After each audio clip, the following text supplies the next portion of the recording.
नमस्कार साथियों, मेरा नाम है एहसन भारती और आपका स्वागत है सानवी जी इस चैनल के नए वीडियो में। आज है 12 मार्च 2025। हम लोग 10 मार्च, 11 मार्च और 12 मार्च 2025 से जितने भी करंट अफेयर्स के महत्वपूर्ण क्वेश्चन बन सकते हैं उस सभी पर डिस्कस करेंगे। पीडीएफ आप हमारे टेलीग्राम चैनल से डाउनलोड कर सकते हैं जिसका लिंक मैंने इस वीडियो के डिस्क्रिप्शन बॉक्स में दे दिया है, तो आप इस लिंक पर जाकर टेलीग्राम चैनल ज्वाइन कर सकते हैं। चलिए शुरुआत करते हैं हम लोग पहले क्वेश्चन से।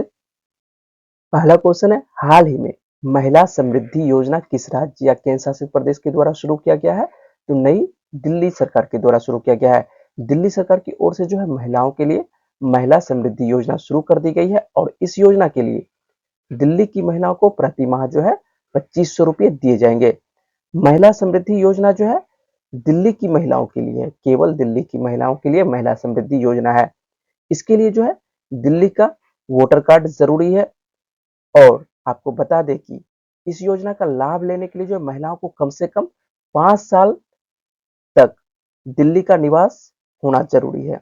इस योजना का लाभ लेने के लिए महिलाओं को कम से कम जो है कितने दिनों तक दिल्ली में रहना होगा? तो कम से कम 5 साल तक जो महिला रह रही है उन्हें इस योजना में इस योजना के अंतर्गत उन्हें रखा जाएगा।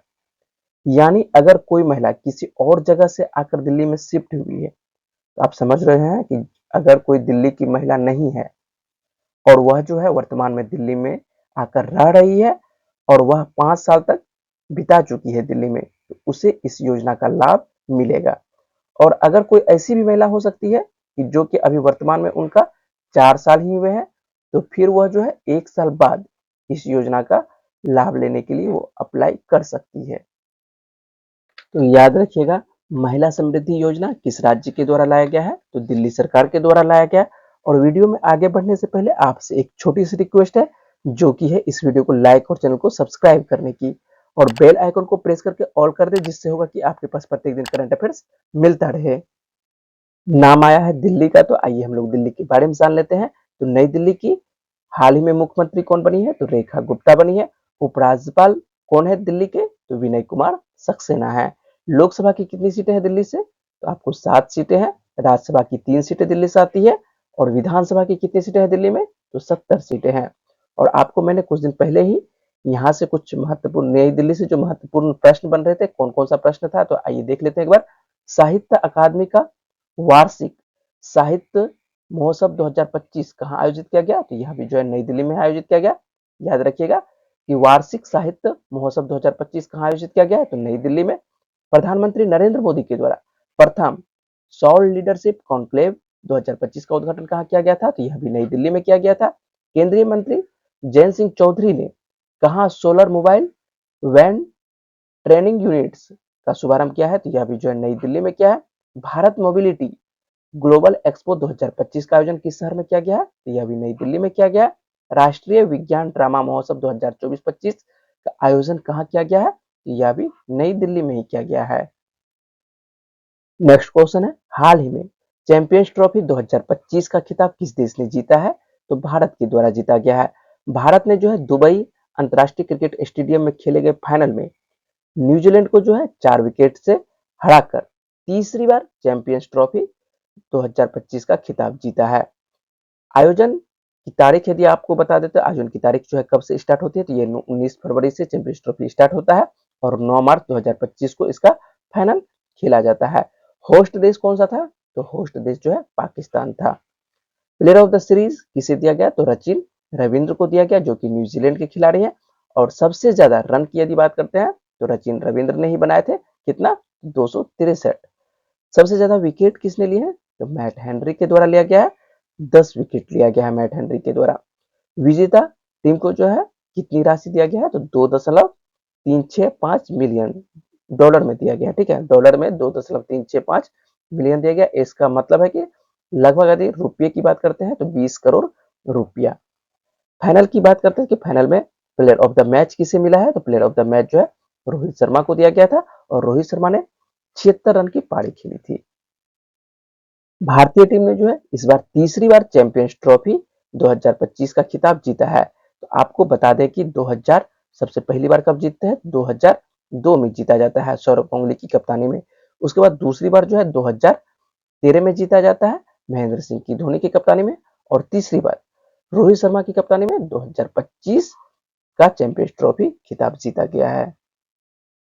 नेक्स्ट क्वेश्चन है, हाल ही में एशियाई महिला कबड्डी चैंपियनशिप 2025 का खिताब किसने जीता है? तो एशिया महिला कबड्डी चैंपियनशिप 2025 का खिताब जो है अपना देश भारत के द्वारा ही जीता गया है। भारत ने फाइनल में ईरान को 32-25 से हराकर पांचवा खिताब जीता है। और इसका आयोजन की बात करते हैं कि एशियाई महिला कबड्डी चैंपियनशिप 2025 का आयोजन कहां पर किया गया? तो ईरान की राजधानी तेहरान में इसका आयोजन किया गया था। अभी तक जो है एशियाई महिला कबड्डी चैंपियनशिप का कितना संस्करण हो चुका है? तो 6 संस्करण हो चुका है और 6 संस्करण में भारत ने जो है 5 संस्करण जीता है। तो इस बार जो है भारत पांचवा खिताब जीता है 2025 का। तो याद रखिएगा, एशियाई महिला कबड्डी चैंपियनशिप 2025 का खिताब किसने जीता है? तो अपना देश भारत के द्वारा। नेक्स्ट क्वेश्चन है, पूर्वोत्तर भारत के किस राज्य में त्योहार चाप चरकूट मनाया गया है? तो चाप चरकूट त्योहार सीधा आप लोगों को क्वेश्चन पूछा जाएगा कि चाप चरकूट त्योहार किस राज्य में मनाया जाता है? तो यह जो है मिजोरम में मनाया जाता है। चाप चरकूट एक महत्वपूर्ण वसंत त्योहार है जिसे मिजोरम के लोग बड़े उत्साह के साथ मनाते हैं। आप लोग ज्योग्राफी में झूम की खेती पढ़े होंगे और झूम की खेती के लिए जंगलों की क्या की जाती है? सफाई या कटाई की जाती है। और इसी वजह से जो है यहाँ के स्थानीय लोग जो है इस पारंपरिक त्योहार को मनाते हैं। झूम की खेती के लिए जंगलों की सफाई के बाद स्थानीय मिजो जनजातियां जो है पारंपरिक पोशाक पहनती है और नृत्य करती है। और आपको बता दें कि मिजोरम से जो अन्य कुछ त्योहार है जो कि परीक्षा में पूछे जाते हैं, तो सबसे पहला क्वेश्चन पूछा जाता है कि पावलकुट किस राज्य का त्योहार है? तो पावलकुट जो है मिजोरम का त्योहार है। ल्यूवा खूटला जो है किस राज्य का त्योहार है? तो यह भी मिजोरम का ही त्योहार है। एंथोरियम महोत्सव किस राज्य का है? तो यह भी मिजोरम का ही है। और सर्वाधिक क्वेश्चन जो है यहाँ से ही पूछा जाता है कि एंथोरियम महोत्सव किस राज्य में मनाया जाता है? मिजोरम में मनाया जाता है। आपको ये दोनों भी याद रखिए कि ख्वाडो कूट किस राज्य में? तो मिजोरम में। हलुखला कूट किस राज्य में? तो मिजोरम में। और आसान भाषा में यदि कहें तो जितना भी कूट यदि आए तो वो किस राज्य में मनाया जाता है? तो वो मिजोरम में मनाया जाता है। एक एक्स्ट्रा याद रखिएगा, एंथोरियम। एंथोरियम सर्वाधिक बार क्वेश्चन पूछा जा चुका है कि एंथोरियम किस राज्य का त्योहार है? तो यह जो है मिजोरम का है। ये जो आप तस्वीर देख रहे हैं जिसमें कि महिलाएं डांस कर रही है और साथ में जो है पुरुष वर्ग भी रहते हैं। तो महिलाएं जो है एक समूह में डांस करती है और इसको जो है किस त्योहार का नाम दिया गया है? तो चाप चर कूट दिया गया है। चाप चर कूट में जो महिलाएं मिजो महिलाएं जो है एक समूह में डांस करती है। नेक्स्ट क्वेश्चन है, रक्षा मंत्रालय ने भारतीय सेना के T-72 टैंकों के लिए अधिक शक्तिशाली 1000 एचपी इंजन की खरीद के लिए किस देश के साथ 248 मिलियन डॉलर का समझौता किया है? यह समझौता जो है रूस के द्वारा किया गया है। महाबली के नाम से विख्यात T-72 टैंक को सोवियत रूस ने जो है 1960 के दशक में पहली बार बनाया था। तो T-72 टैंक को किस नाम से जाना जाता है? महाबली के नाम से जाना जाता है। और इसका कह सकते हैं कि निर्माण किसके द्वारा किया गया है? तो निर्माण सोवियत रूस के द्वारा किया गया था 1960 के दशक में। और आपको पता है कि भारत जो है भारत और चीन के बीच में युद्ध होता है, कब होता है? 1962 में होता है, जिसकी वजह से जो भारत को भी टैंक की जरूरत पड़ता है। तो भारत ने 1962 में चीन के हमले के बाद भारत भी जो है अपडेटेड हथियारों की डिमांड यहाँ पर जो है बढ़ जाती है। भारतीय सेना को आधुनिक हथियारों से लैस करने के लिए साल 1970 में T-72 टैंक भारत ने जो है रूस से खरीदता है।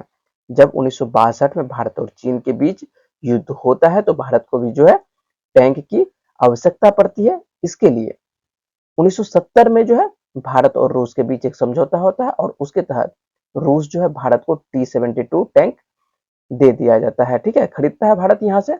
और वर्तमान में भारत के पास जो है 750 एचपी का टैंक है। ठीक है, ये जो है आपको कितने हॉर्स पावर का टैंक है वर्तमान में? तो 750 हॉर्स पावर का टैंक T-72 वर्तमान में है।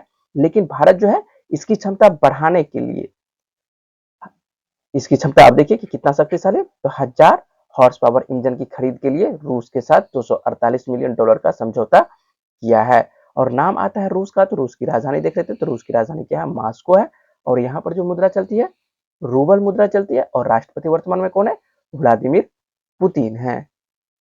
ये जो आप टैंक का तस्वीर देख रहे हैं यही है T-72 टैंक। ठीक है, क्या नाम है इसका?